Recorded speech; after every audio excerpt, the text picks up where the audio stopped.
بالله من الشيطان الرجيم.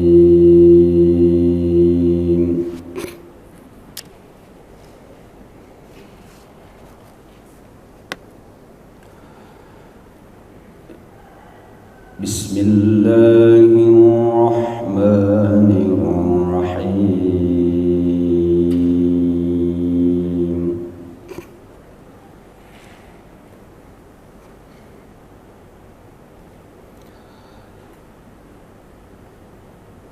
لله ما في السماوات وما في الأرض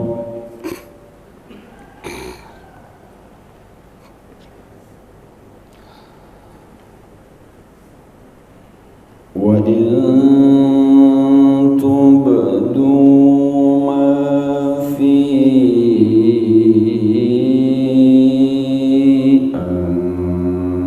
أنفسكم أو تخفوه يحاسبكم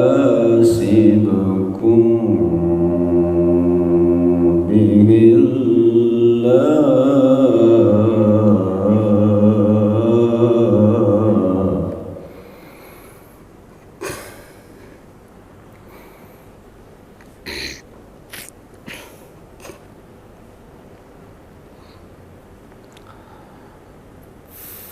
فيغفر لمن يشاء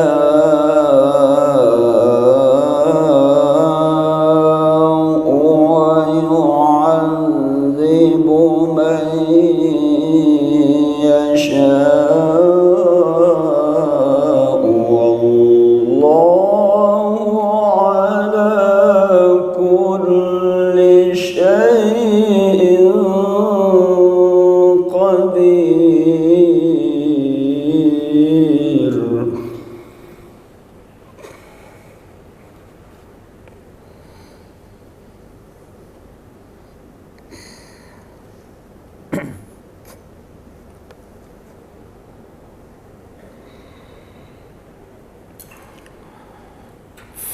فيغفر لمن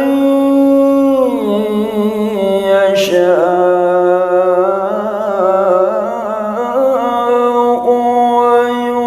ويعذب من يشاء والله على كل شيء قدير.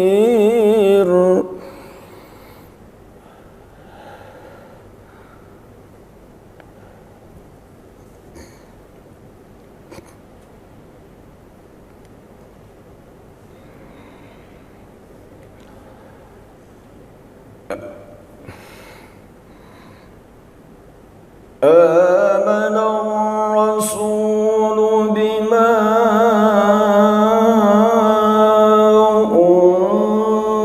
أنزل إليه من ربه والمؤمنون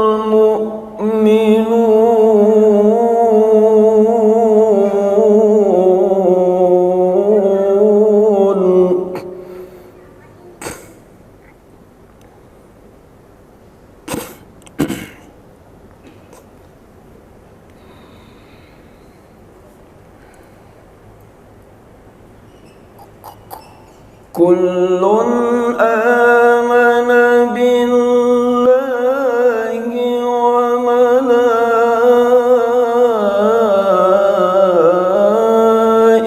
وملائكته وكتبه ورسله لا نفرق بين أحد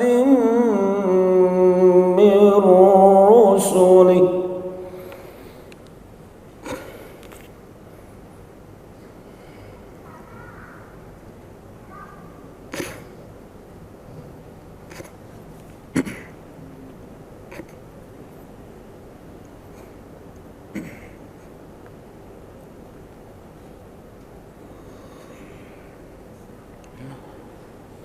وقالوا سمعنا وأطعنا غفرانك ربنا وإليك المصير.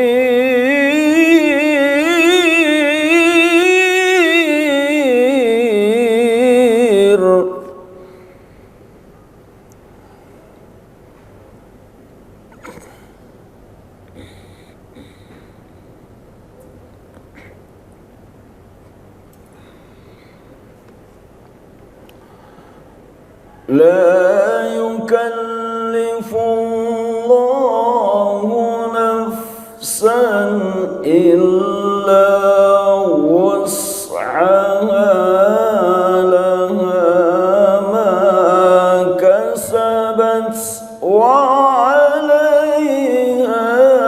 ما اكتسبت.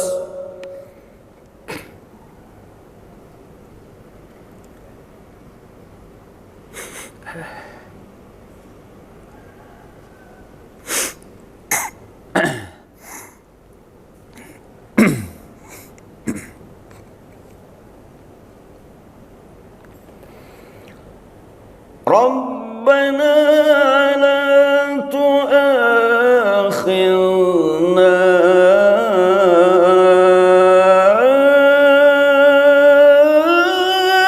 إن نسينا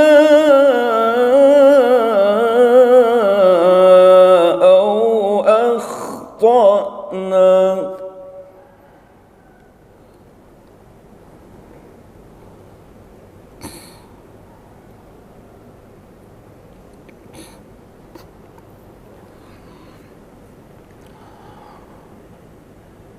ربنا ولا تحمل علينا إصرا كما حملته على الذين من قبلنا.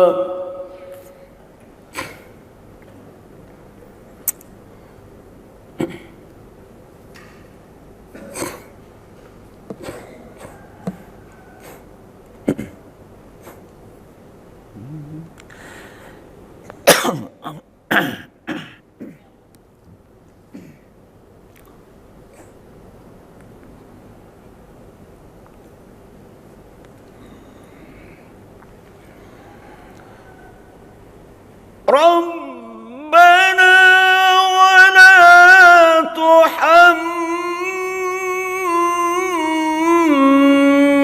تحملنا ما لا طاقة لنا به.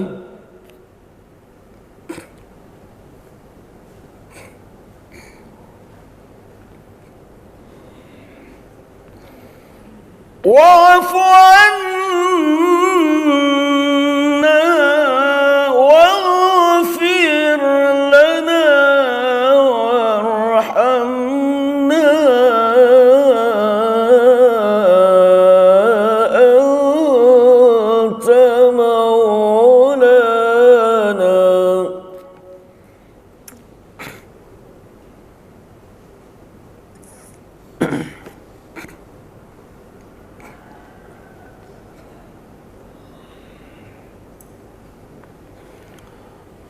واعف عنا واغفر لنا وارحمنا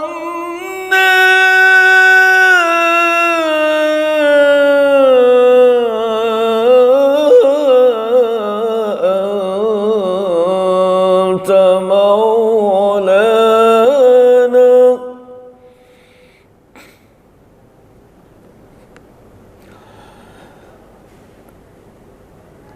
أنت مولانا فانصرنا على القوم الكافرين.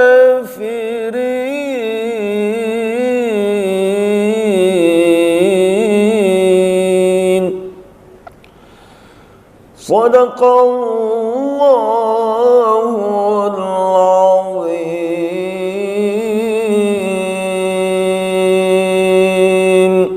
Sadaqallahul azim wa sadaqa rasulun nabiyul karim wa nahnu ala dhalika minasy syahidin. Alhamdulillahi rabbil alamin. Hamdan yuwafi ni'amahu wa yukafi'u mazidah. Ya Rabbana lakal hamd kama yanbaghi li jalali wajhika wa li 'azimi sultanik. Allahumma salli wa sallim wa barik ala habibina wa syafi'ina wa qurrati a'yunina wa maulana Muhammadin sallallahu alaihi wasallam wa ala alihi wa ashabihi ajma'in. Amma ba'd. Bapak Ibu jemaah salat subuh rahimakumullah. Materi yang akan kita kaji dan sempurnakan di pagi hari ini sudah kita kirimkan ke grup. Mudah-mudahan sudah mengamati, sudah membaca, sehingga tidak perlu lama untuk menyelesaikannya. Tinggal kita sisakan tanya jawab. Dan berikut juga hadis yang biasa kita baca tentang dua cahaya yang diturunkan oleh Allah, dikirimkan, dihadiahkan melalui malaikat kepada Rasul sallallahu alaihi wasallam, dan itu adalah suratul Fatihah dan akhir suratul Baqarah. Juga sudah kita kirimkan, tinggal dibaca, dan hadis itu sahih, diriwayatkan oleh sekian banyak perawi. Setidaknya ada 5 orang yang meriwayatkan hadis itu dari Ibnu Abbas, Abdullah bin Abbas radhiyallahu anhuma,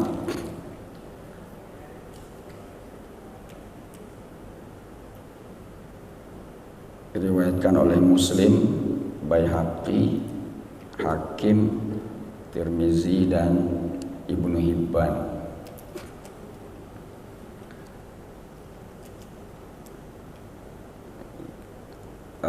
Kita merange ulang aja.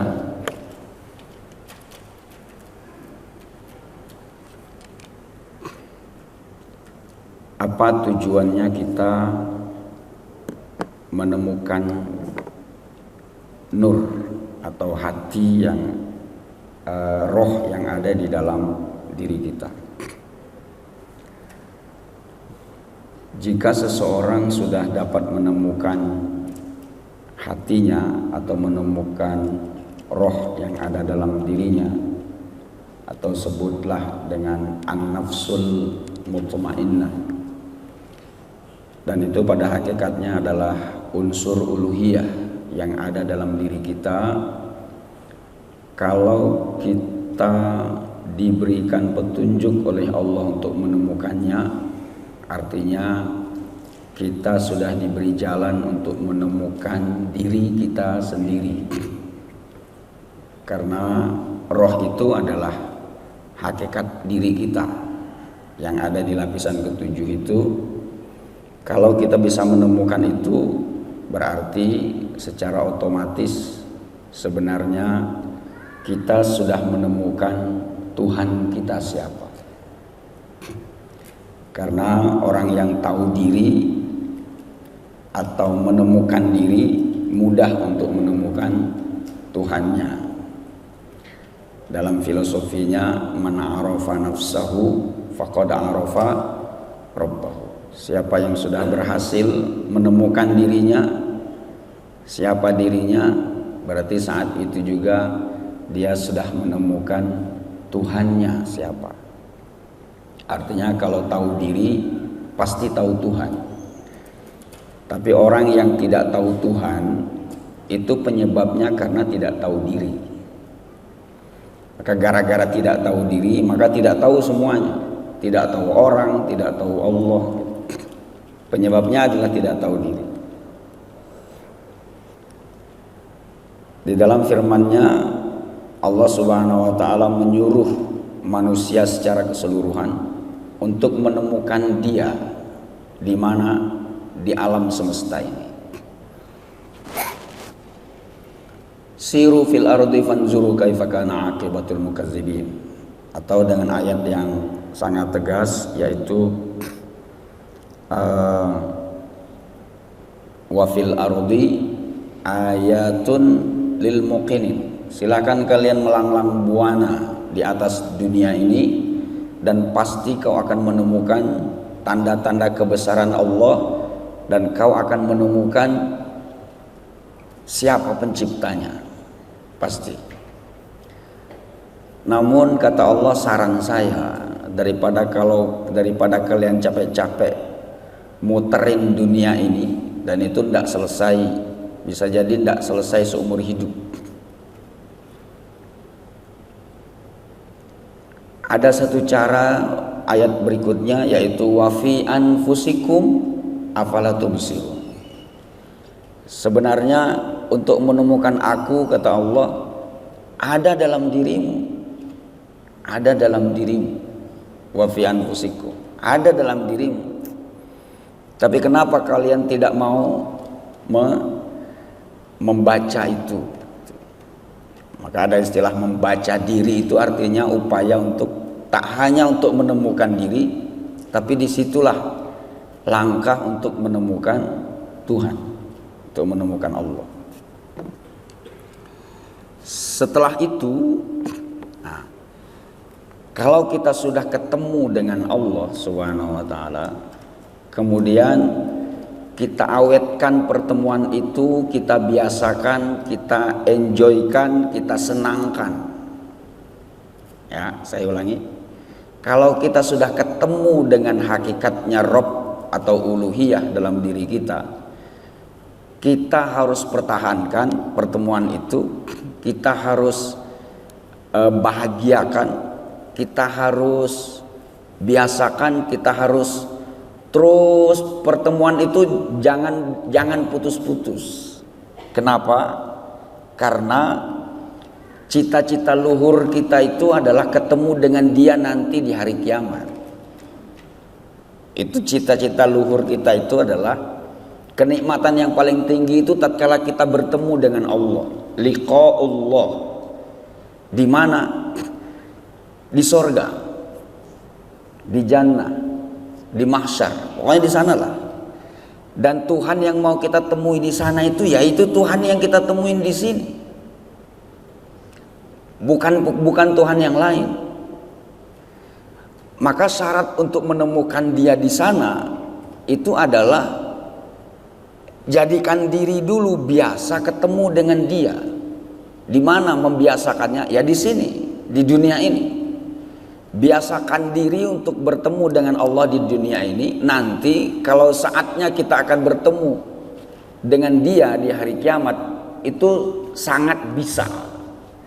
Kenapa? Karena tak ada istilah bisa itu kalau nggak biasa. Maka Allah bisa karena biasa. Kenapa Dia bisa? Ya kan Dia sudah biasa, makanya Dia bisa. Dan orang yang tak bisa bertemu dengan Allah di akhirat, man kana yarju liqa'a rabbih, berharap bertemu dengan Allah. Kenapa nggak bisa ketemu? Ya karena tak membiasakan diri ketemu di sini. Karena tak membiasakan diri ketemu dengan Allah di dunia, maka nggak bisa ketemu dengan Dia di sana. Karena tak biasa, maka tak bisa.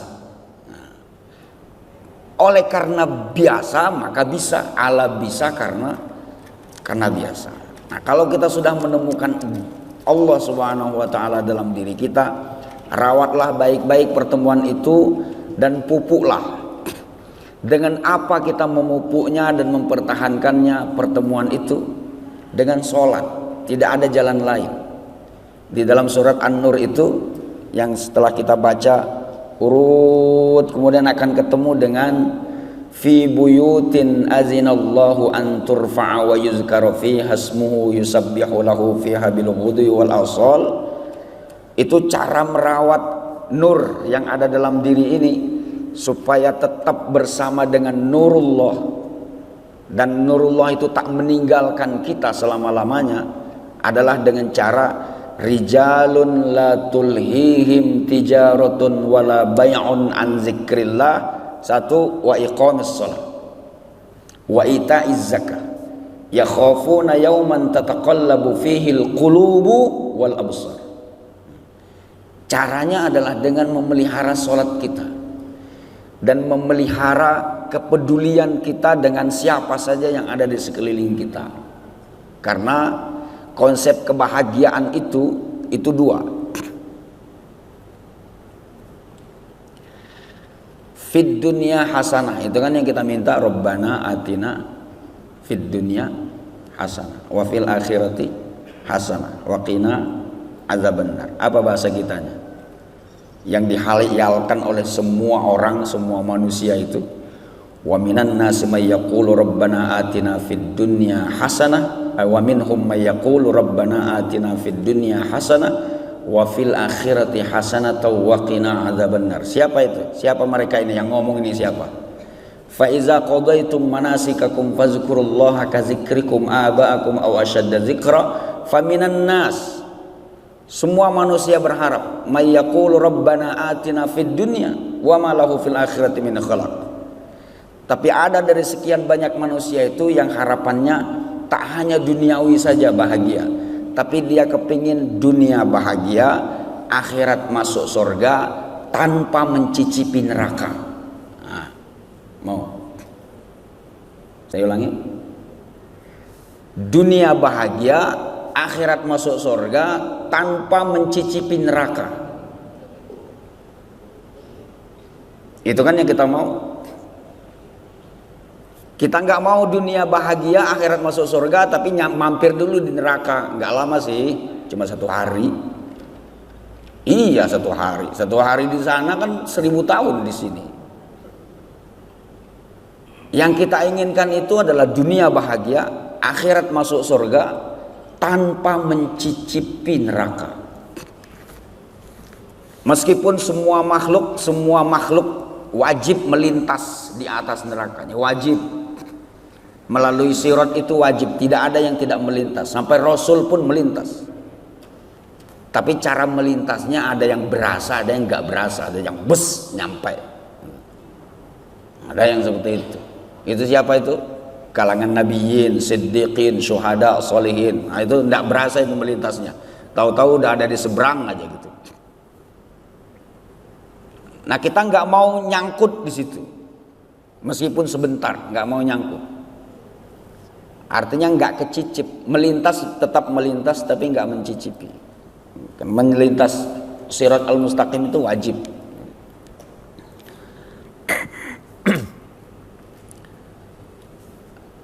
Konsepnya adalah kalau mau akhirat bahagia tanpa mencicipi neraka, konsepnya adalah bahagiakan dulu kita di dunia ini. Artinya hasanah di sana itu adalah hasanah juga yang kita temuin di sini. Kalau di sini hasanah, di sana akan ketemu hasanah juga. Karena sebelum wa fil akhirati hasanah, harus fid dunya hasanah dulu. Apa itu hasanah? Hasanah di dunia itu adalah ketemu dengan Allah, hubungan baik dengan Allah, dan harmonis dengan sesama. Itu hasanah dunia namanya. Dunia itu konsepnya 2. Kalau mau bahagia di dunia ini adalah caranya 2. Jadikan diri kita ini pertama keluarga Allah, berkeluarga dengan Allah, menjadi keluarga Allah. Emang bisa jadi keluarga Allah? Bisa nggak? Bisa. Dan Rasul bilang di dunia itu ada loh keluarga Allah. Rasul bilang gitu dalam hadisnya. Allah punya keluarga. Apa itu definisi keluarga? Bagi kita, saya punya keluarga. Apa itu? Saya tidak akan mencari rezeki, melainkan rezeki itu tidak saya gunakan untuk siapapun kecuali mengutamakan keluarga. Nah, itu definisinya. Saya tidak akan memberikan sebuah kebahagiaan untuk siapapun sebelum saya membahagiakan keluarga. Saya tidak akan pernah menceriakan apapun kecuali mendahulukan keluarga saya dulu. Nah, itu ya. Saya tidak akan pernah berjuang untuk menyelamatkan orang dari sentuhan api neraka melainkan mengutamakan keluarga dulu. Karena konsepnya adalah ku ya ayyuhallazina amanu qu anfusakum, habis itu wa ahlikum, baru yang lain. Gak bisa kita menyelamatkan orang sementara keluarga kita keteter, gak bisa. Keluarga itu artinya yang kita utamakan dalam segala-galanya. Kalau Allah punya keluarga di muka bumi, berarti mereka itulah yang dia utamakan segala-galanya. Allah tak akan pernah memberikan petunjuk melainkan mengutamakan keluarganya. Allah tidak akan pernah menebarkan rezekinya ke dunia ini melainkan mengutamakan keluarganya. Di dalam hadisnya itu adalah khassatuhu. Maka ditanya oleh sahabat, manhum ya Rasulullah, siapa ya Rasul keluarga Allah itu? Keluarga Allah itu adalah ahlus sholah wa ahlul Quran. Ayo, saya ulangi, keluarga Allah itu siapa? Ahlus sholati wa ahlul Quran. Ahlus sholah wa ahlul Quran itu artinya orang yang setiap hari enggak mau kemana-mana melainkan ketemunya dengan dia, memelihara sholatnya, artinya ketemu terus dengan Allah setiap hari. Dan pertemuan dengan Allah setiap hari itulah letak kenikmatan hidup.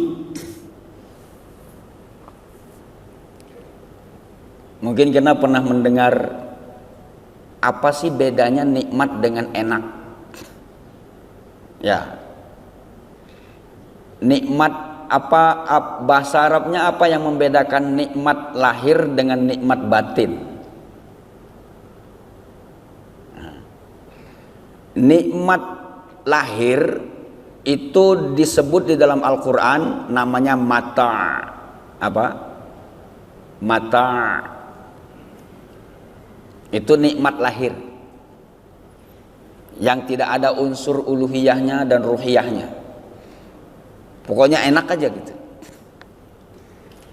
Dan itu yang mencarinya adalah orang kafir. Orang kafir yang menikmati itu, nikmat lahir itu. Apa namanya? Mata. Allah suruh mereka qul tamatta'u fa inna masirakum ilan nar. Kesenangan yang sifatnya lahiriah dan itu adalah semu. Tapi ada kesenangan yang sifatnya lahiriah plus batiniah atau batiniah plus lahiriah, namanya ni'mah. Apa namanya? Ni'matun. Itulah yang kita cari-cari dan minta kepada Allah itu apa? Ihdinas siratal mustaqim, siratal ladzina an'amta, yaitu kenikmatan yang telah engkau berikan kepada. Itu nikmat lahir batin namanya. Namanya ni'mah, bukan mata. Nah, di dunia ini kita mencari kesenangan. Bagi orang kafir kesenangannya adalah mencari mata. Mencari kesenangan apa? Kesenangan lahiriah. Yang penting bisa kenyang, yang penting bisa ketawa, yang penting bisa perut nggak lapar, yang penting bisa healing-healing, yang penting gitu loh. Sifatnya lahiriah saja yang ditopang oleh nafsunya. Tapi beda dengan orang mukmin. Orang mukmin itu yang dia cari adalah ni'mah, bukan mata. Yaitu kesenangan batin plus kesenangan lahir digabung jadi satu. Kalau orang kafir mencarinya dengan kemaksiatan, makanya disebut dengan mata. Kalau orang yang beriman mencarinya melalui ibadah.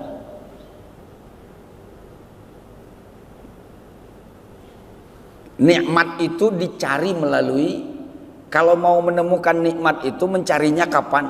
Melalui lewat apa? lewat ibadah. Sholat itu dinikmati, dan disitulah letak kebahagiaan lahir dan batin itu ada di dalam sholat. Kenikmatan lahir dan batin itu ada di dalam tilawah Al-Quran. Tak hanya menyehatkan fisik, tak hanya menyehatkan roh, tapi kedua-duanya. Lahir batin akan sehat. Sholat itu menyehatkan lahir dan batin, memberikan nikmat lahir dan batin. Tilawah Al-Quran itu membuat nikmat lahir dan batin, kedua-duanya, maka disebut dengan nikmat. Di mana orang beriman mencarinya? Carilah kebahagiaan itu di dalam ibadah kita. Apanya yang kita cari? Pertemuan dengan Allah itu yang nikmat. Kalau kita sudah menikmati itu, nah kenikmatan itulah yang akan kita jumpai di sana. Kalau kita ketemu dengan Allah hendak nikmat, semua yang saya bicarakan ini rangkaiannya ada di sebelah pojok sebelah kiri. Sebelah kiri. Oh, banyak yang nggak nerima ya. Banyak yang nggak di grup ya. Oke, saya sempurnakan dulu aja sebentar. Dua jalan yang harus kita tempuh, satu menjadi keluarga Allah, kedua menjadi keluarga Rasulullah. Menjadi keluarga Allah dengan sholat dan tilawah, menjadi keluarga Rasulullah yaitu dengan menjalin silah namanya. Kalau dengan Allah sholah, kalau dengan sesama namanya silah, yang suka kita sebut dengan silaturahmi.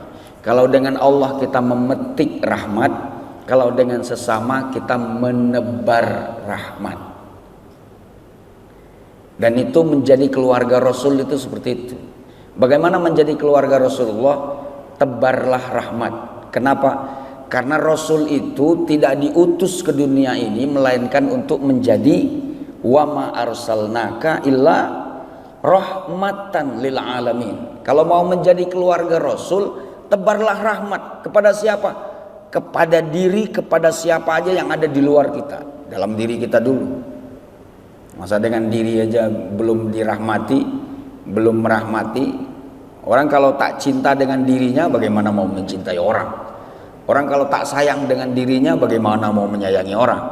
Sayangi dulu, cintai dulu, habis itu sayangi dan cintai yang di luar kita. Tahu diri, kemudian tahu orang. Nanti tahu Tuhan. Itu menjadi keluarga Rasul. Keluarga Allah dengan sholat dan ngaji, keluarga Rasul dengan berbagi rahmat.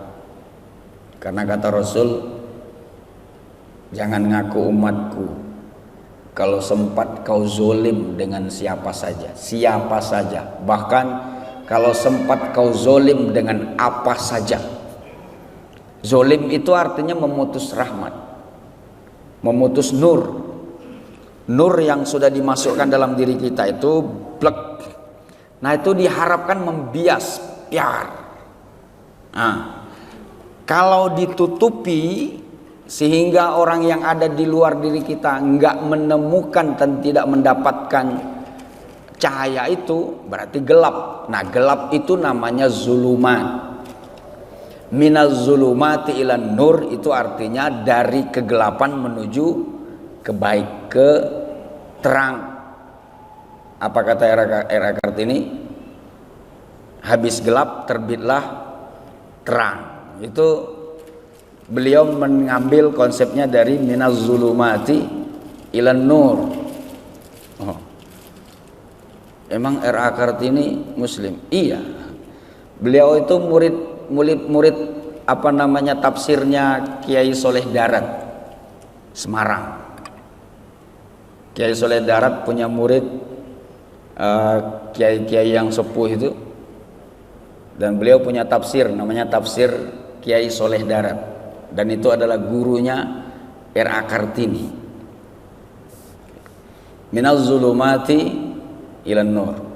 Nah, kalau sempat yang di luar tak mendapatkan nur, berarti nur kita tidak membias, sehingga tidak mencerminkan surat An-Nur yang kita baca itu. Apa itu? Mishkat. Mishkat itu artinya lapisan yang bisa membiaskan cahaya.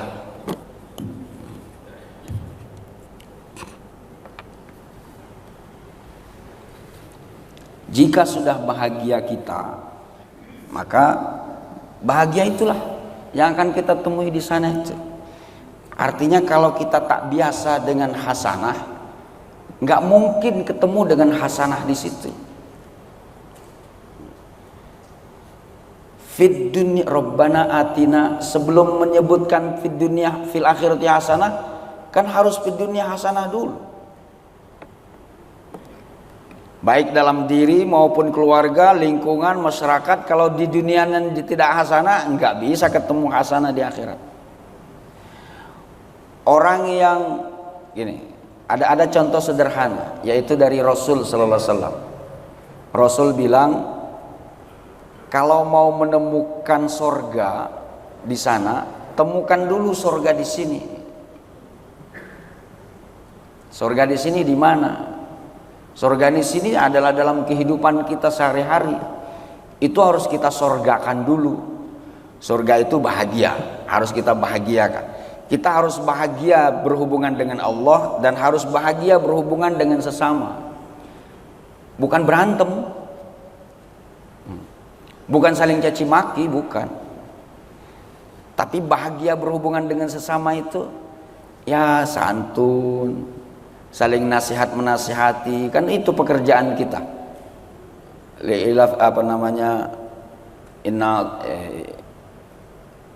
Wal asri innal insana lafi khusrin illa allazina amanu wa amilus solihat. Habis itu apa? Wa tawasau bil haqqi wa tawasau bis sabr. Itu kan pekerjaan kita sebenarnya. Hanya saling nasihat menasihat. Enggak ada saling caci maki, itu enggak ada konsepnya dalam Islam. Rasul enggak pernah menerapkan itu. Kalau memang salah ditegur dengan baik-baik. Kalau memang error dikritik dengan baik-baik. Oke. Nah, kita harus bahagia di situ. Bahagia hasanah. Dan contohnya dari Rasul, aku sudah ketemu surga.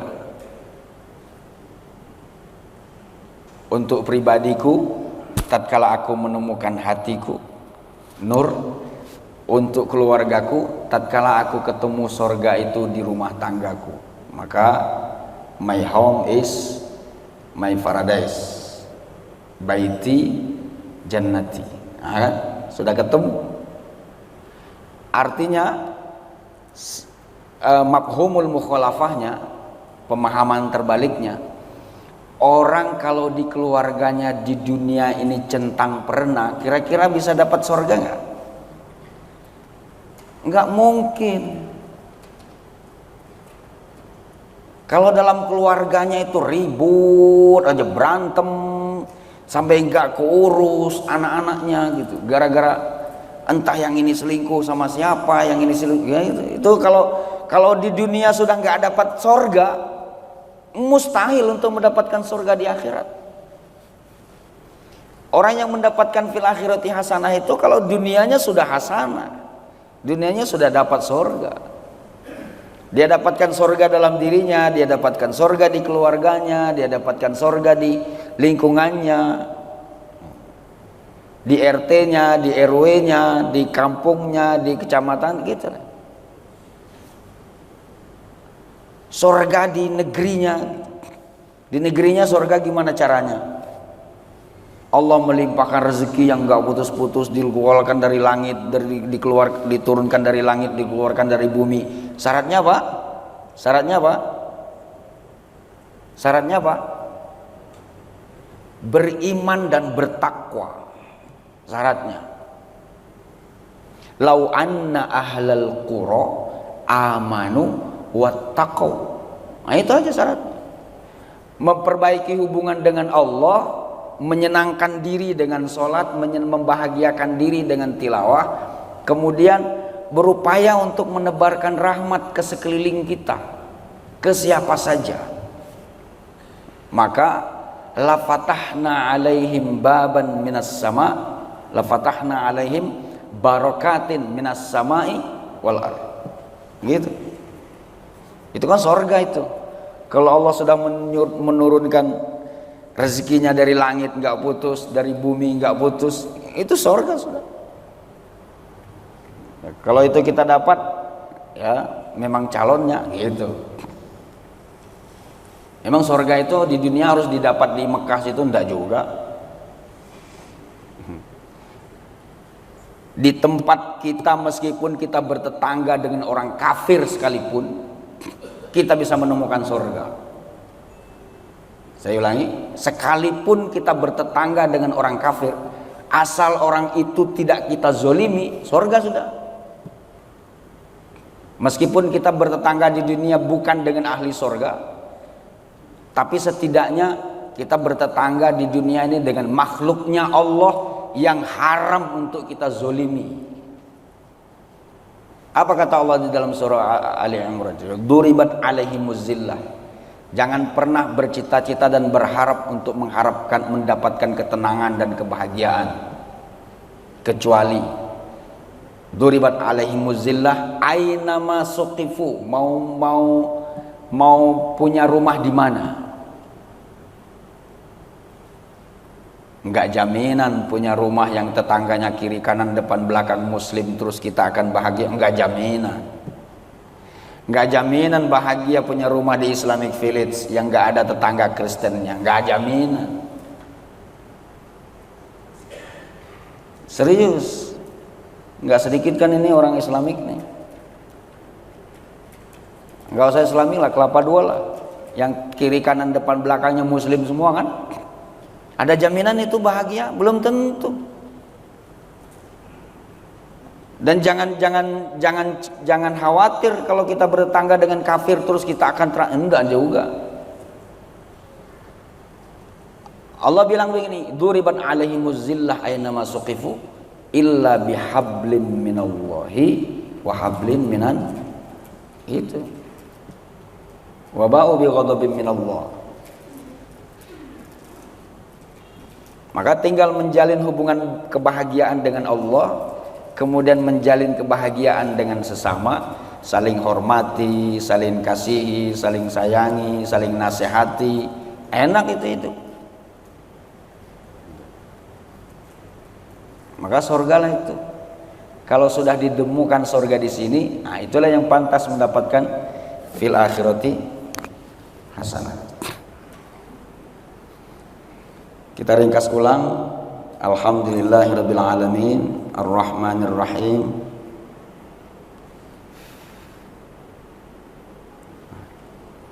maliki yaumiddin, iyyaka na'budu wa iyyaka nasta'in, ihdinas siratal mustaqim, siratal ladzina an'amta 'alaihim ghairil maghdubi 'alaihim waladdallin. Amin.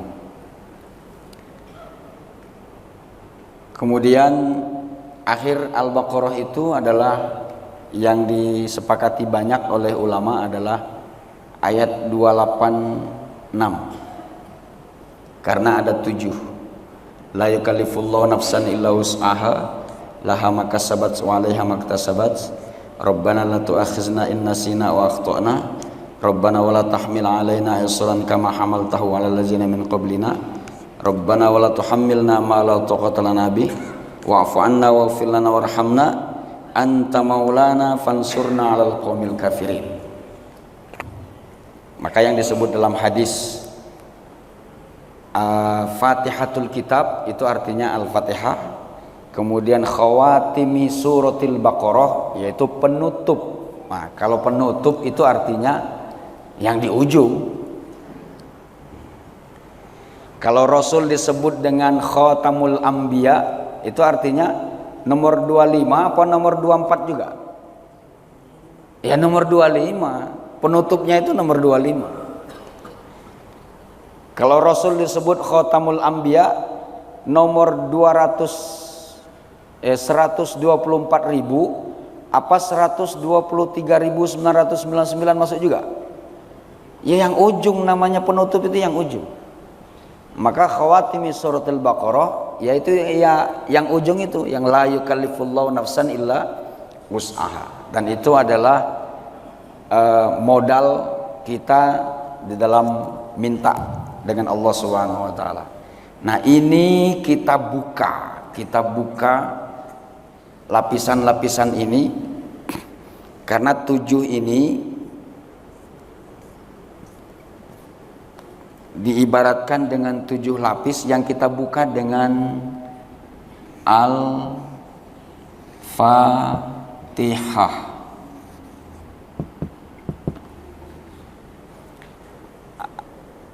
Al-Fatihah itu berapa hurufnya? 1, 2, 3, 4, 5, 6, 7. Nah, dibuka dengan Al-Fatihah, bahasa Indonesianya pembuka. Berapa hurufnya? 1, 2, 3, 4, 5, 6, 7. Jadi kalau hati kita ini mau dibuka sehingga ketemu dengan, jangan tidak menggunakan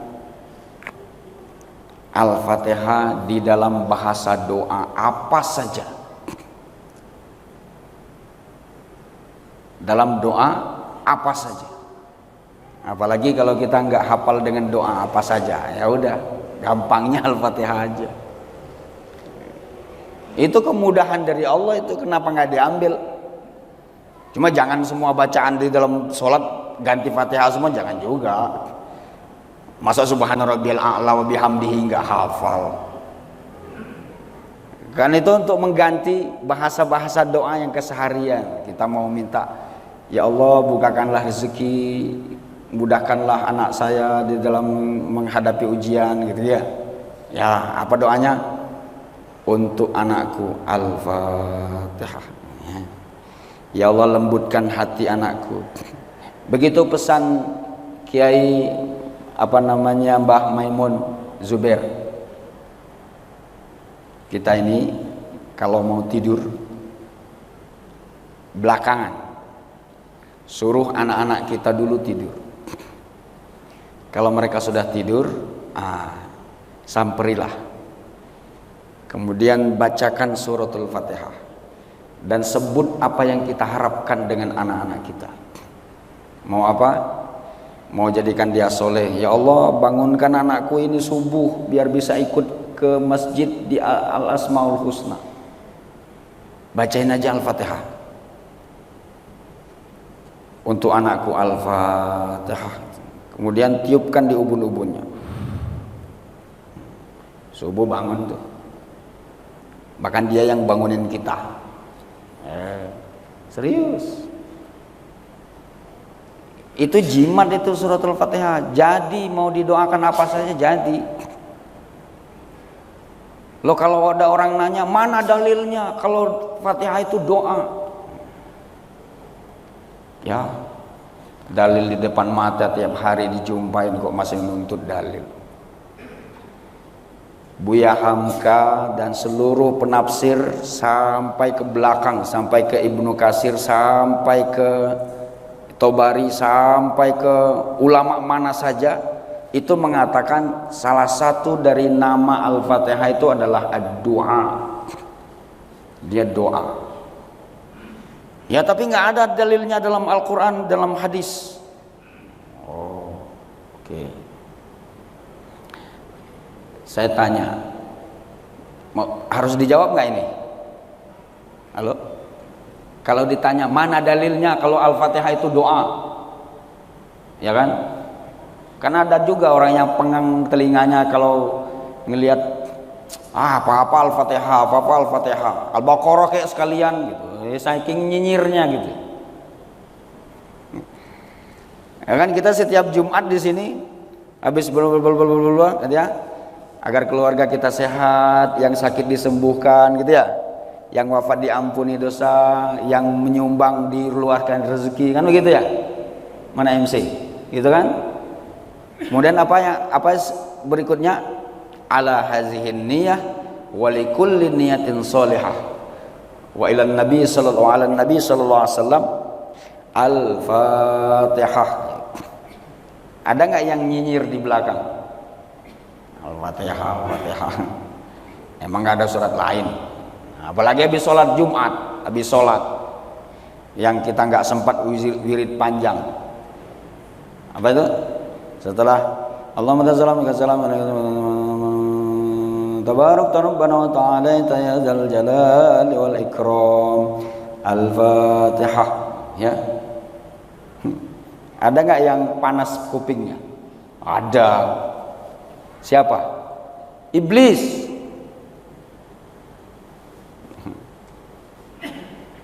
Loh, yang bilang iblis siapa? Ibnu Katsir. Di mana? Baca di Al-Bidayah wan Nihayah. Siapa yang kepanasan saat Al-Fatihah diturunkan, ya kan? Siapa yang stres saat Al-Fatihah diturunkan? Iblis. Maka kalau ada orang stres tatkala Al-Fatihah dipakai di mana-mana, ya jangan-jangan itu anggotanya. Apa itu doa? Nah, gitu definisinya. Doa adalah apa saja yang disebut oleh seseorang, entah itu doa ataupun hanya sebuah kata-kata atau sebuah harapan, kemudian didengar oleh yang lain. Nah, yang dengar ini ngelihat kok bagus ya omongannya, terus diaminkan. Nah, itu doa itu. Itu doa.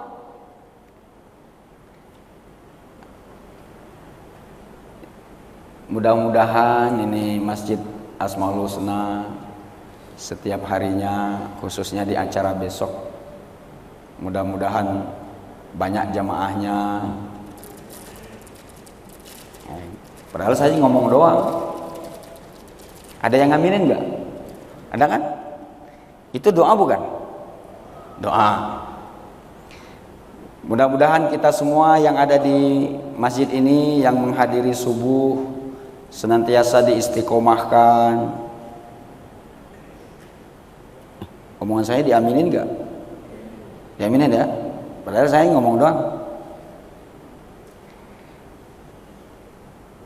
Ihdinas siratal mustaqim siratal ladzina an'amta 'alaihim ghairil maghdubi 'alaihim waladdallin.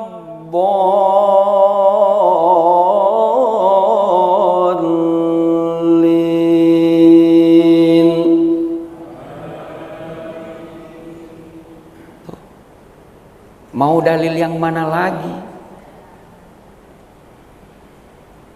Halo? Tadi diaminkan nggak Fatihah saya? Nah, itu doa, itu namanya gemblong. Itu namanya doa. Tatkala suatu kata kemudian diaminkan oleh orang banyak, tidaklah seseorang mengucapkan sesuatu, kata Rasul, kemudian oleh yang lain diaminkan, melainkan Allah akan kabulkan. Itu bukan Al-Fatihah loh, cuma sesuatu aja, tapi karena diaminkan, dan itu adalah doa berarti jadinya. Ya, jadi tidak usah cari dalil kemana-mana kalau Al-Fatihah itu doa. Oh, tiap kali sholat rame-rame kok kita ngamininnya. Kalau bukan doa ngapain diaminkan? Ya, oke. Nah, pakai juga akhir Al-Baqarah itu untuk diri, doa untuk anak, untuk keluarga, untuk siapa aja, dan tak hanya untuk orang yang di luar kita, atau sesekali ya Allah untuk rohku. Nah, gitu. Al-Fatihah. Nah, semua ini adalah lapisan-lapisan hati yang kita buka. Satu, yang pertama kita buka, saya tulis singkat aja karena sudah kita bicarakan tadi. Yang lapisan pertama kita buka dengan muhasabah, sudah kita terangkan di pekan yang lalu. Lapisan kedua kita buka dengan mujahadah.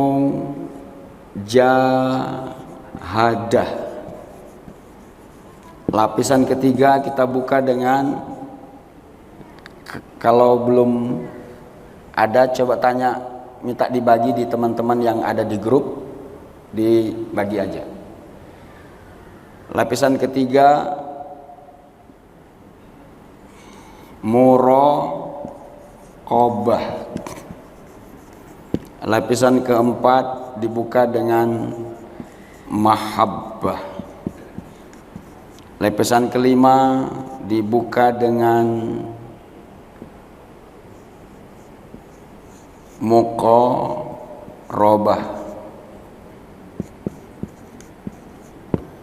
Lapisan keenam dibuka dengan mukasyafah. Lapisan ketujuh dibuka dengan musyahadah.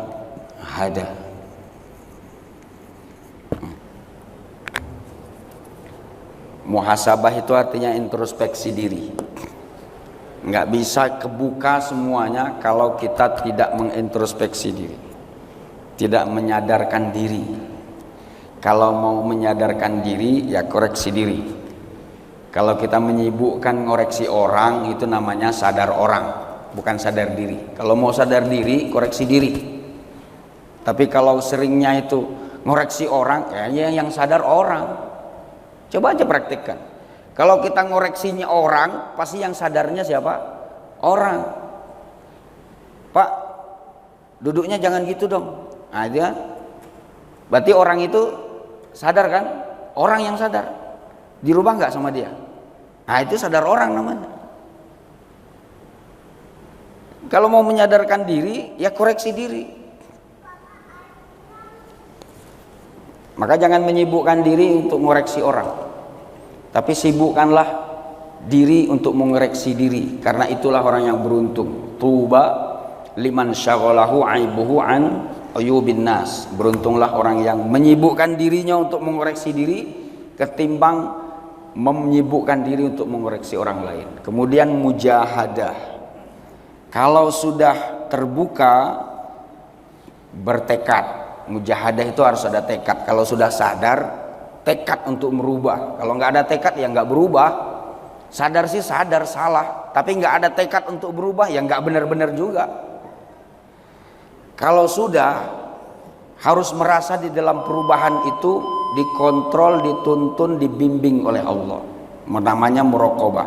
Habis itu tanamkan mahabbah, kecintaan dengan Allah. Setelah itu baru dibuka dengan pintu muqarabah, senantiasa PDKT dengan Allah Subhanahu wa taala. Namanya kurban. Kurban itu artinya pendekatan diri senantiasa. Kalau sudah dekat dengan Allah, nanti akan dikuak segala rahasia yang tersembunyi antara kita dengan Dia. Namanya mukasyafah. Mukasyafah itu terbukanya rahasia antara aku dan kau. Sehingga kalau kita ini kalau sudah dekat dengan seseorang, maka semua rahasia pasti akan terbuka. Nah, terbukanya rahasia itu menandakan kedekatan. Dekatnya suami dengan istri itu kalau tidak ada yang dirahasiakan, itu baru disebut dekat. Baru disebut menyatu. Kalau disebut menyatu, itu artinya tidak ada yang dirahasiakan antara satu dengan yang lain. Kalau masih ada yang dirahasiakan, nggak bisa. Itu satunya itu satu min, nggak bisa satu plus. Kalau yang satu plus ditambah satu plus dikalikan satu plus, nah itu baru jadi satu. Tapi kalau satunya plus dikalikan satunya rada-rada, nah, nggak bisa ketemu angka satu, itu nggak bisa. Pasti minus, nyatunya itu minus, ada aja yang error. Nah, kalau kita sudah ketemu dengan Allah, terbuka mukasyafah, maka kita akan ketemu musyahadah. Musyahadah itu menyaksikan kenikmatan pertemuan dengan Allah, merasakan, menemukan. Kalau sudah menemukan diri di situ nur, maka saat itulah sebenarnya kita ketemu dengan Allah Subhanahu wa taala. Ini kita abadikan dengan apa tadi? Dengan salat. Berdiri kita di sini, qiyam, kemudian ruku, i'tidal, sujud, duduk antara dua sujud, sujud lagi dua, kemudian duduk. Nah, saat duduk inilah kita ketemu dengan asyhadu. Ya, syahadat itu ada di mana? Ada di tahiyat, ada di hitungan terakhir dalam pertemuan kita dengan Allah. Kita bertemu dengan dia berdiri, kemudian ruku, i'tidal, sujud, duduk, kemudian sujud, duduk lagi. Itu namanya sholat witir, 1 rakaat. Sebenarnya setiap sholat kita itu disarankan sebelum kita berdiri untuk rakaat kedua, usahakan duduk, dan itu disunnahkan. Untuk apa? Untuk menggenapkan hitungan yang 7. Ya, kenapa disunnahkan untuk duduk dulu untuk rakaat kedua? Itu untuk menggenapkan hitungan 7 tadi. Duduk dulu. Umpamanya ada salat subuh nih, habis rakaat pertama sudah sujud terakhir, kemudian mau rakaat kedua, Allah, ya mampir dulu, Allah, duduk, habis itu baru berdiri. Genapkan dulu hitungan 7-nya, baru berdiri untuk hitungan 1 lagi. Nah, disinilah musyahadahnya saat kita tahiyat, dan di sini saat kita sujud di mukasyafah. Kenapa mukasyafahnya saat kita sujud? Karena kedekatan dan pertemuan kita dengan Allah itu saat kita sujud. Saat kita sujud itulah pertemuan kita dengan Allah, dan kita melihat Allah, seolah-olah melihat Allah itu saat sujud. Kenapa? Karena jarak terdekat antara aku dengan hambaku saat dia sujud, itu jarak terdekat. Kalau jarak terdekat berarti saat itulah ketemu kita. Dan di hari kiamat itu kita ketemu Allah itu gimana caranya? Bukan kayak kita nonton layar tancap begini terus, wush, cakep banget itu kan. Bukan. Ketemu Allah itu semuanya kharru sujada, semuanya sujud. Sujud. Dan yang sujud itu adalah Rasul dan wallazina ma'ahu, dan siapa saja yang bersama beliau, dan itu adalah umatnya, termasuk umat-umat sebelumnya juga ikut mendaftarkan diri menjadi umat Rasul sallallahu alaihi wasallam. Tapi barisan depan, barisan ketiga, keempat, kelima sampai ke 1000 itu semuanya adalah umat Rasul sallallahu alaihi wasallam. Di belakangnya, nah, baru umat yang lain, umat Nabi Ibrahim, urutannya gitu. Kemudian umatnya Nabi Musa, umatnya Nabi Isa, umatnya Nabi Nuh. Habis itu umatnya Nabi yang lain, sampai buntut ke belakang. Gitu. Sampai ke Rasul yang enggak punya umat. Maksudnya Rasul enggak punya umat.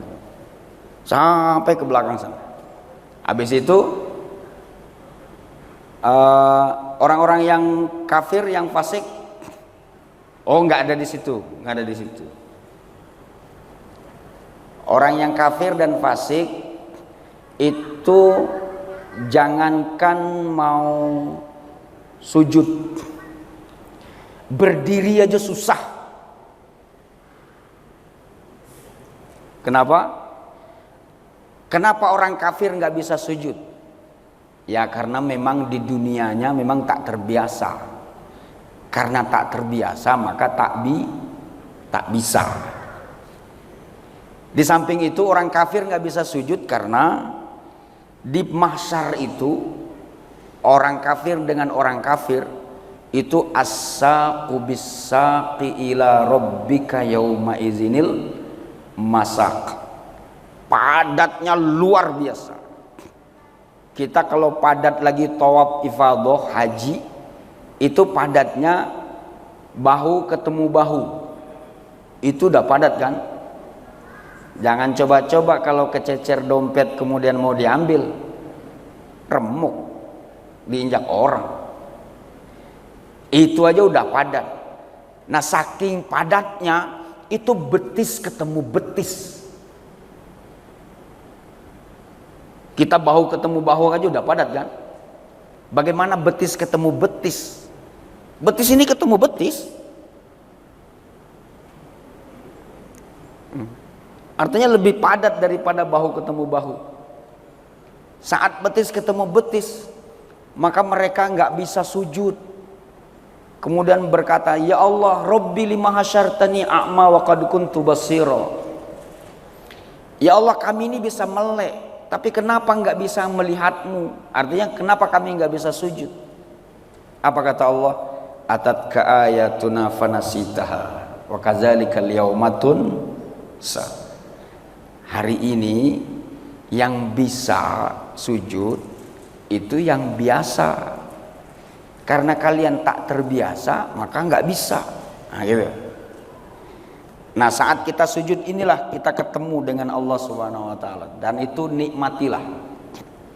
Disitulah letak kenikmatan itu. Nikmatilah dengan sujud kita.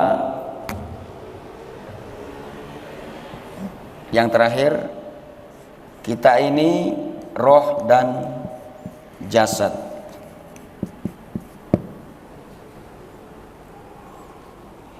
Di sini saat kita sujud dan saat kita tahiyat, khususnya dan umumnya saat kita sholat, kita ketemu siapa sih? Ngobrol sama siapa? Saya ulangi, kita ketemu siapa? Ngobrol sama siapa? Ketemu Allah dan ngobrol sama Allah plus sama Rasulullah. Catat itu, bahwa kita sholat itu juga ketemu Rasul. Apanya yang ketemu Rasul? Roh kita ketemu Allah, jasad kita ketemu Rasul.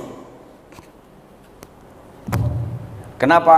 Karena roh kita diberikan dari nurullah. Dan jasad kita tercipta dari nur Muhammad.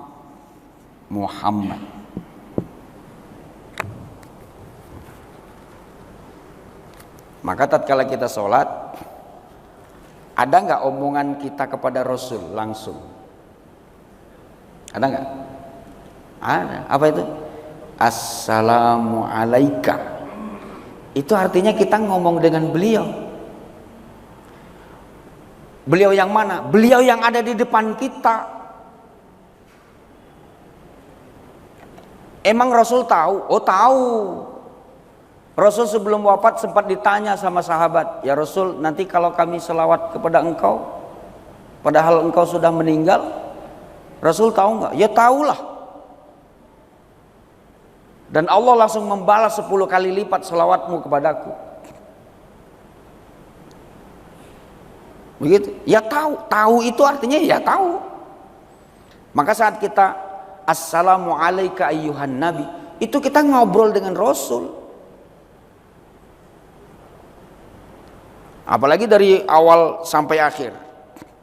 Inna sholati wa nusuki wa mahyaya wa mamati lillahi. Itu kita ngobrol sama Allah. Karena itu saat kita berdiri, itu rasakan bahwa ini adalah perjumpaan dan nikmatilah. Kalau dinikmati perjumpaan itu, maka kitalah sebenarnya yang disebut oleh Allah allazina an'amallahu alaihim. Kalaupun tak masuk minan nabiyyin, kemudian turun minas siddiqin, kalaupun tak masuk minas syuhada, kalaupun tak masuk, disitulah letak kita minas sholihin. Bahwa kita pantas untuk mendapatkan itu. Di mana nikmat itu? ada di pertemuan kita, di solat-solat kita dengan Allah Subhanahu wa Ta'ala. Maka nikmati saat sujud, khususnya pertemuan itu nikmati. Kalau orang kafir mencari kenikmatan dengan maksiatnya, kita disuruh oleh Allah untuk mencari kenikmatan melalui pertemuan kita yang senantiasa dengan Dia. Dan itu kita diwajibkan 5 kali sehari ketemu. Kalau 5 kali sehari ketemu, per satu kali sholat itu berapa kali kita rakaatnya? 17. Sujudnya berapa kali? Kali 2. Setiap satu rakaat 2 kali sujud, berarti 2 kali kita ketemu. 1 hari 1 malam mutlak wajib kita ketemu dengan Allah itu 32 kali. Kalikan 1 tahun, kalikan seumur hidup. Nggak mungkin nggak bisa ketemu. Kalau sehari aja sudah biasa ketemu 32 kali. Nah gitu loh. Logikanya seperti itu. Dan nikmatilah itu. Nikmatilah dalam pertemuan-pertemuan kita dengan Allah Subhanahu wa Ta'ala. Dinikmati, dan ketemu kita dengan Rasul juga dinikmati. Dan pertemuan itu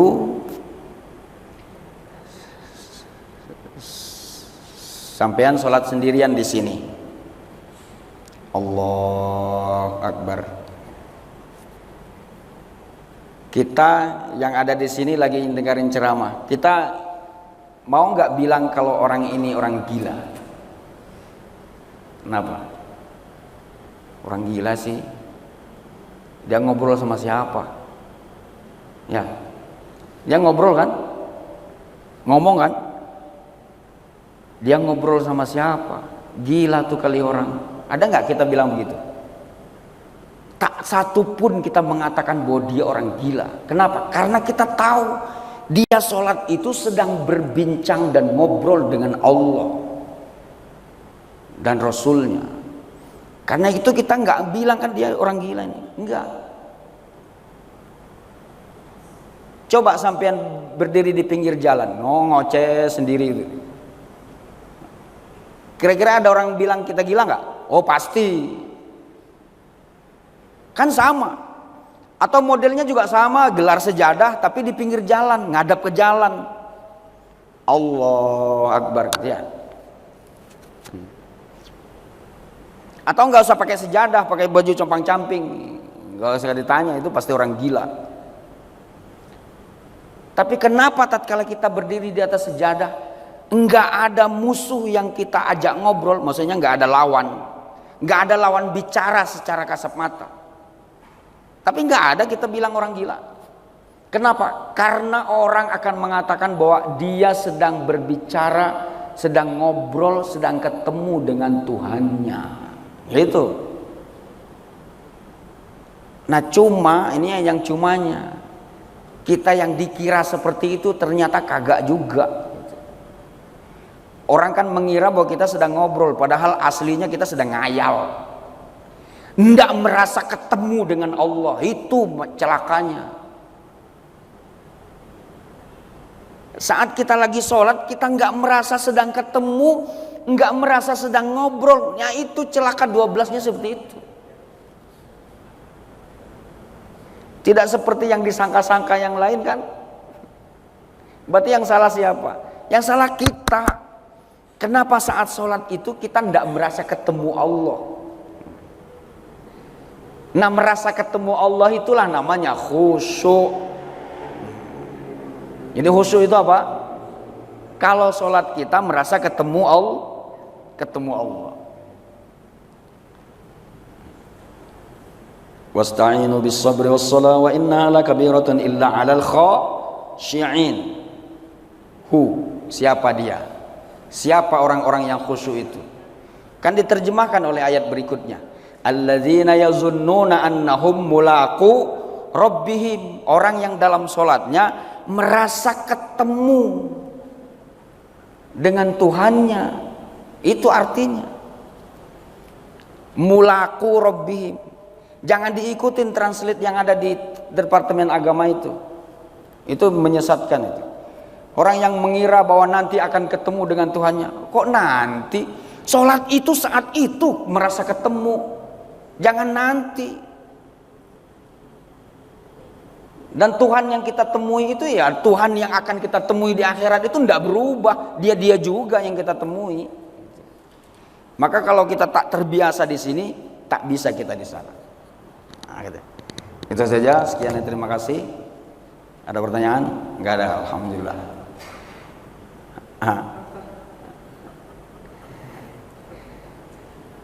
Yang di ujung, yang di pojok sebelah kanan itu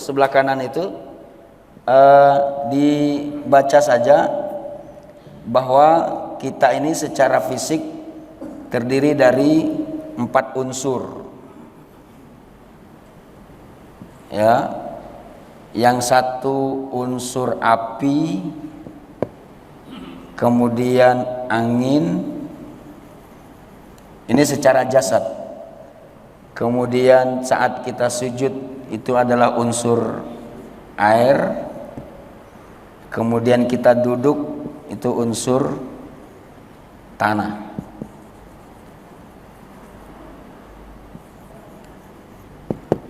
Ya.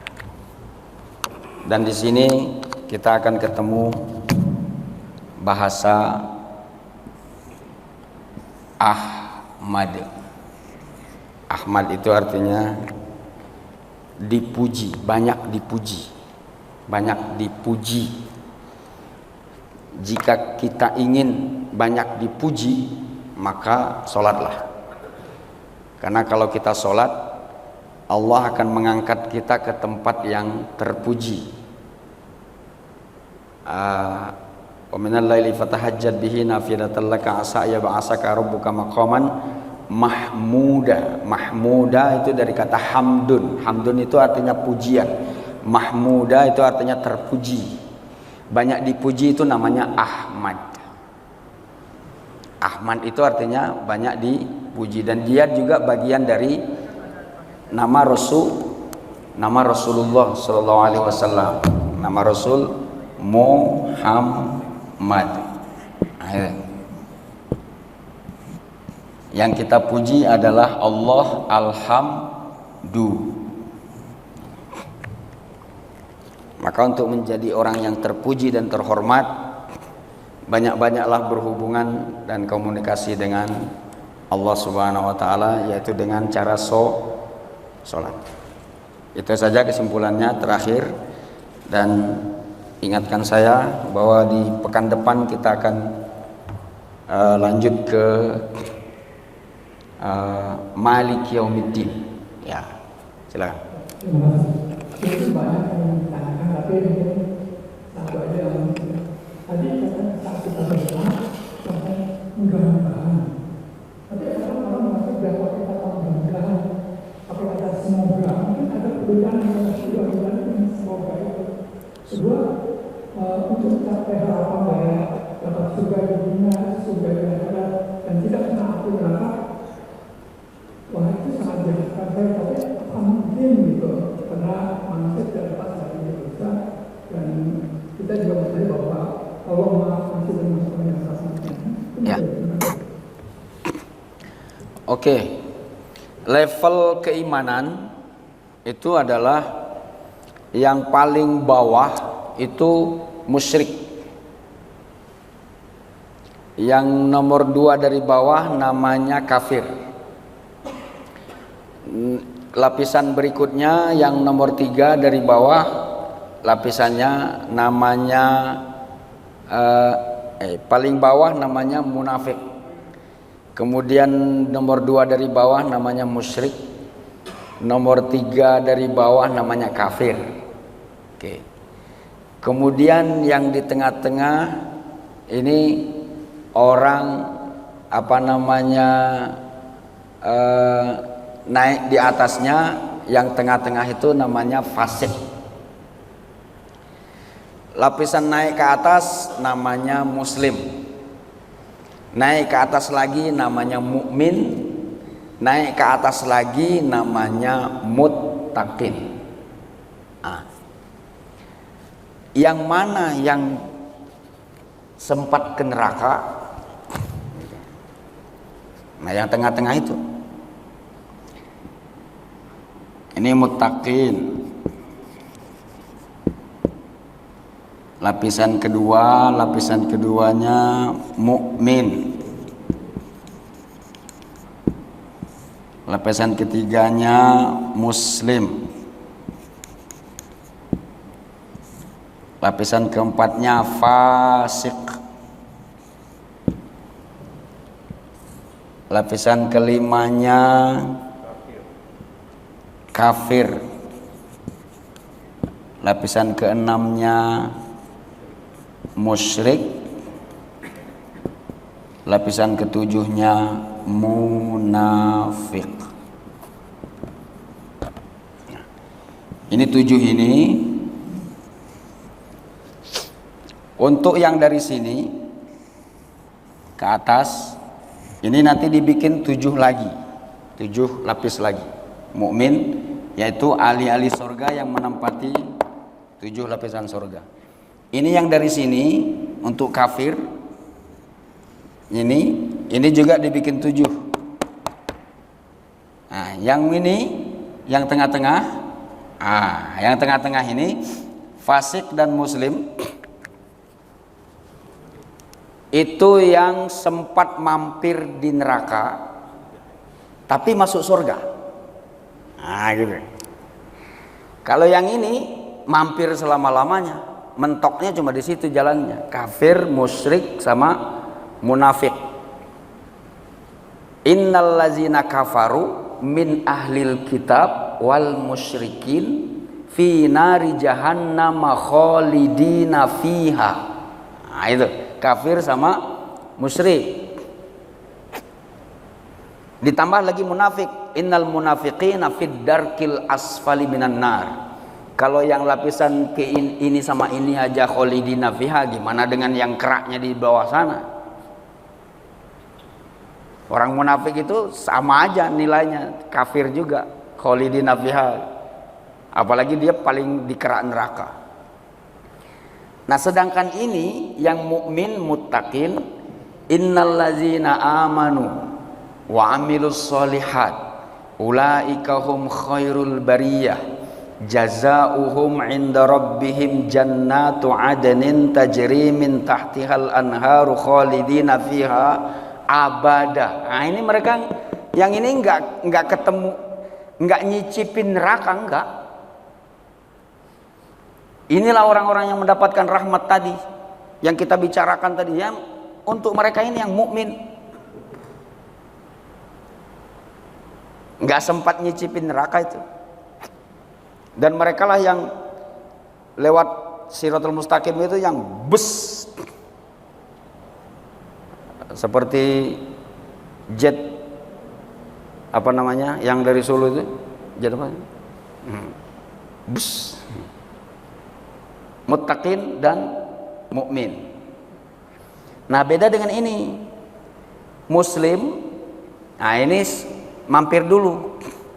Kalau muslimnya mampirnya sebentar, tapi kalau fasik mampirnya lama. Muslim itu kan sudah kita terangkan dulu. Nanti kita terangkan lagi di pertemuan berikutnya tentang muslim. Apa arti muslim? Muslim itu adalah orang yang diselamatkan dari keabadian neraka. Nah, masuk neraka enggak? Saya ulangi. Muslim itu dari kata aslama yuslimu, diselamatkan. Karena dari kata salam, artinya selamat. Ya. Aslama berarti diselamatkan.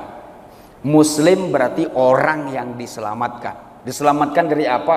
Diselamatkan dari keabadian neraka. Masuk neraka enggak? Saya ulangi, masuk neraka enggak? Masuk, cuma diselamatkan dari keabadiannya. Cuma masuknya sebentar, itu kalau tingkatnya muslim. Orang yang diselamatkan dari banjir itu sudah kena banjir apa belum? Sudah. Maka tim SAR, tim penyelamat itu kan, itu artinya orang yang kelelep, sudah kelelep semua itu.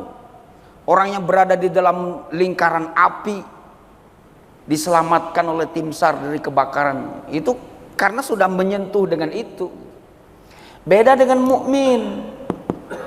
Mukmin itu dari kata amana yu'minu, artinya diamankan. Diamankan dari apa? Diamankan dari sentuhan neraka. Disentuh nggak? Masuk nggak? Nggak masuk. Nah, yang muslim ini masuk tapi sebentar. Yang fasik, nah itu masuk tapi lama. Artinya sempat beriman, cuma imannya sudah kekikis-kikis, akhirnya fafasaqa an amri rabbi. Gitu. Terus yang pertanyaan pertama tadi,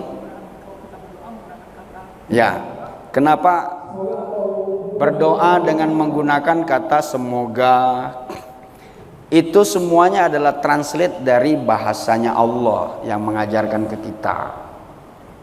Semoga itu adalah terjemahan dari kata asa.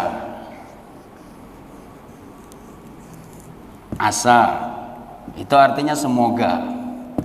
Asa rabbukum ayyarhamakum wa in 'udtum 'udna. Semoga Tuhan kalian, nah gitu. Itu asa. Tapi kalau ini semoga.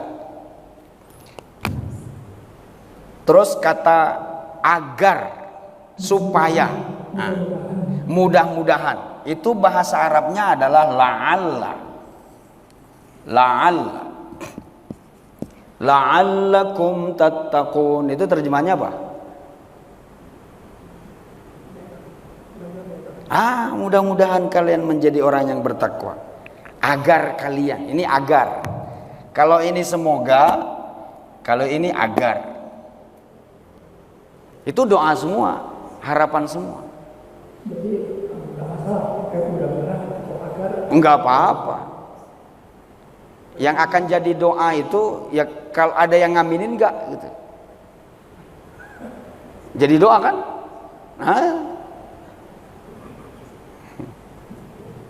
Mudah-mudahan kita sehat semua ya Pak ya. Tuh kan? Doa kan? Enggak perlu pakai Rabbana, enggak perlu. Dengan bahasa-bahasa itu kan sudah cukup. Asa ayyab'asaka rabbuka maqaman mahmuda. Itu juga harapan. Semoga Allah memposisikanmu dengan posisi yang tinggi. Itu doa. Ada asa, ada la'alla, ada bahkan bahasa-bahasa zikir kita itu adalah doa. Alhamdulillah, subhanallah, bismillah, itu doa semua itu. Ucapan Aidun Mubarak itu doa, meskipun Jum'ah Mubarakah itu doa. Dan kalau kita doa sendiri tidak ada yang mengaminkan, itu sudah termasuk doa atau tidak? Ya kan kita yang ngaminin.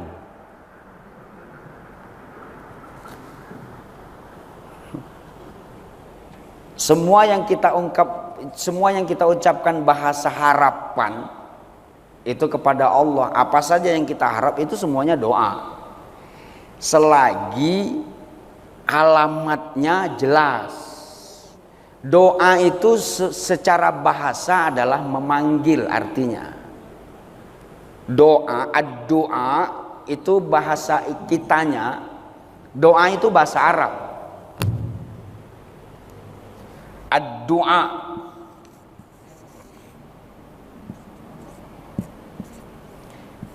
Bahasa kitanya adalah panggilan.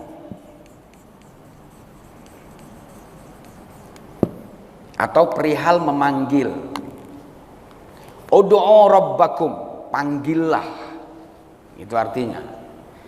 Maka di situ da'a yad'u di dalam bahasa Arab akan ketemu doa masdarnya, akan ketemu juga masdarnya dakwah. Nah, dakwah itu dari kata apa ya? Dari kata doa. Artinya dakwah itu memanggil kan? Itu doa itu artinya. Da'a yad'u du'aan wa da'watan. Nah, begitu ilmu sorobnya. Sehingga dakwah itu ya, berdakwah itu artinya berdoa. Kalau berdoa itu yang dipanggil Allah, tapi kalau berdakwah yang dipanggil orang atau makhluk. Rasul berdakwah dengan jin, itu berarti horizontal.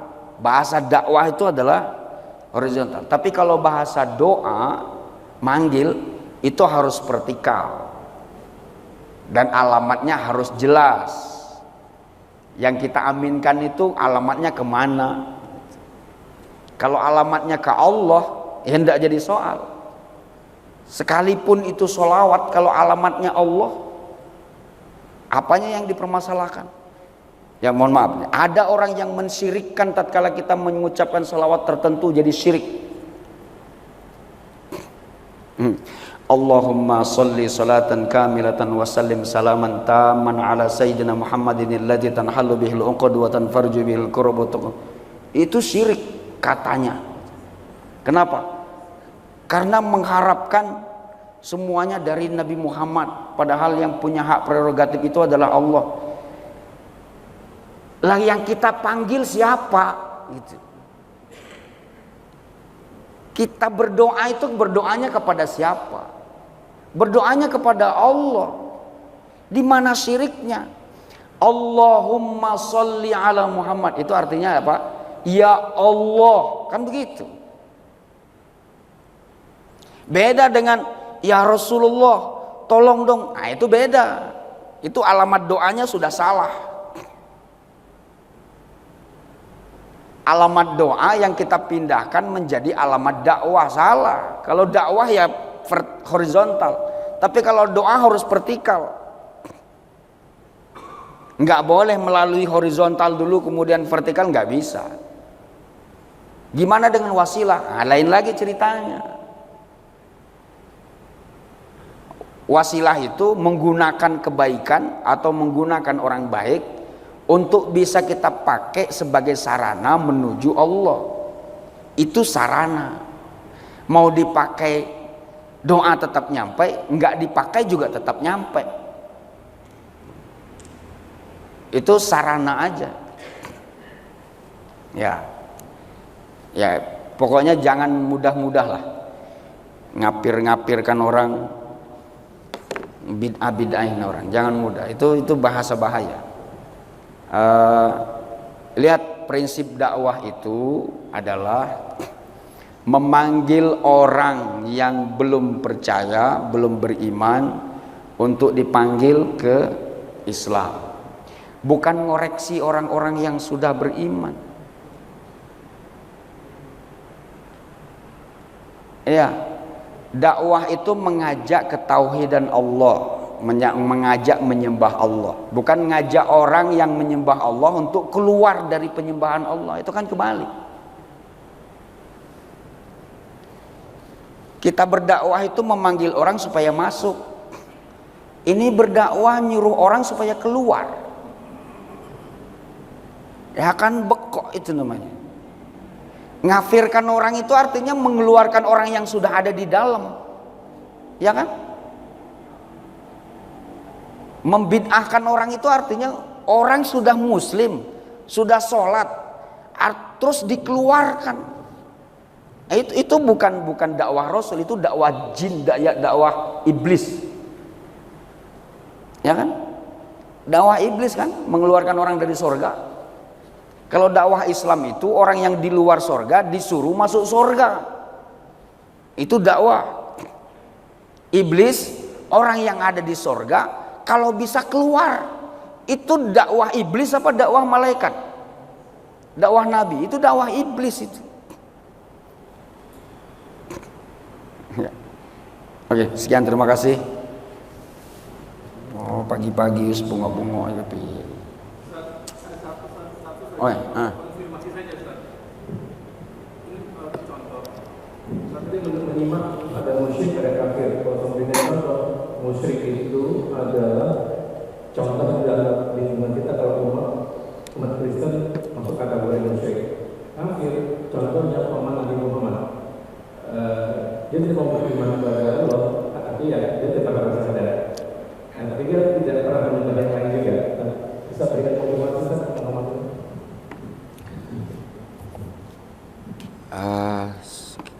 Kita kasih contoh sederhana aja. Apa bedanya kafir sama musyrik? Ya, mungkin Bapak pernah mengikuti kajian saya tentang gelas nggak? Gelas iman. Nggak, saya kasih contoh sederhana. Kafir itu, ini imannya ada nih, wadah imannya ada. Taruhlah ini adalah hati. Iman itu masuk ke dalam hati. Tatkala kita membuka diri, membukanya, kemudian masuklah iman, plek, maka jadilah kita ini mukmin. Ya. Dan gelasnya juga bagus, harus ditebalkan, harus dikuatkan gelasnya. Kenapa? Karena pasti akan mengalami ujian. Bisa jadi dibanting ini gelas, gimana supaya nggak mudah pecah, ya harus dibikin tebal. Dan gelas ini juga harus dibikin bening, harus bersih. Supaya apa? Supaya iman yang masuk itu tak terkontaminasi dengan kotoran-kotoran itu. Oke. Nah, tatkala hati kemudian untuk beriman kepada Allah kita tutup, plek. Nah, nutup itu bahasa Arabnya kafir, masdarnya kufur, bahasa Inggrisnya cover. Cover itu artinya tertutup hatinya untuk menerima keimanan kepada Allah Subhanahu wa taala. Dia tahu yang mencipta dunia ini adalah, dia tahu. Dan termasuk kafir itu adalah tatkala tidak menyempurnakan salah satu dari rukun iman itu. Kalau hanya percaya 5 kemudian 1 ketutup, ya tetap ketutup. Iman kepada Allah, malaikatnya, kitabnya, rasulnya, hari akhir dan takdir itu harus klop 5-5-nya. Tapi kalau salah satunya ketutup, nggak memberikan jalan yang lain untuk kebuka. Sekalipun hanya sekedar tak beriman kepada hari akhir, itu kafir. Nah, kafir beda dengan musyrik. Musyrik itu yang ininya kebuka, masuk keimanan, percaya bahwa Allah itu esa dan lain sebagainya. Cuma sayangnya gelasnya jadi retak dan pecah. Nah, memecah itu bahasa kitanya artinya keimanannya terbagi. Pecahan itu artinya 0, ya kan? Itu karena udah kepecah. Nah, memecah itu namanya musyrik. Menjadi 2, menjadi 3, menjadi 4, menjadi 5, sehingga gelas ini tak lagi mampu lagi menampung keimanan. Kenapa? Karena sudah pecah. Separuh ditampung oleh pecahan yang segini, separuh lagi ada airnya di sini, separuhnya itu udah mencerai kemana-mana. Nah, pecah gelas iman itu namanya musyrik. Perserikatan itu artinya suatu perusahaan yang dipimpin oleh banyak kepala, ya kan? Itu namanya musyrik. Serikat itu bahasa kitanya adalah sesuatu yang dimiliki oleh banyak orang. Nah, musyrik itu tatkala kita menganggap bahwa dunia ini banyak Tuhannya, di samping Allah juga ada yang lain, nah, gitu. Itu namanya musyrik. Apakah dia kafir? Enggak, dia enggak kafir, tapi musyrik. Nah, tapi musyrik itu lebih bahaya dari kafir. Lebih bahaya lagi namanya munafik. Ngomongnya beriman tapi hatinya kafir, gitu. Sholat nggak? Sholat. Orang munafik itu sholat, tapi yang sholat cuma fisiknya, rohnya dia nggak ketemu Allah. Dapatnya cuma senam kesegaran jasmani aja, udah keringatan sehat-sehat. Tapi saat sholatnya dia nggak ketemu dengan Tuhannya. Nah, itu munafik namanya. Ya. Oke, sekian, terima kasih. Subhanakallahumma wa bihamdika asyhadu an la ilaha illa anta astaghfiruka wa atubu ilaik. Wassalamualaikum warahmatullahi wabarakatuh.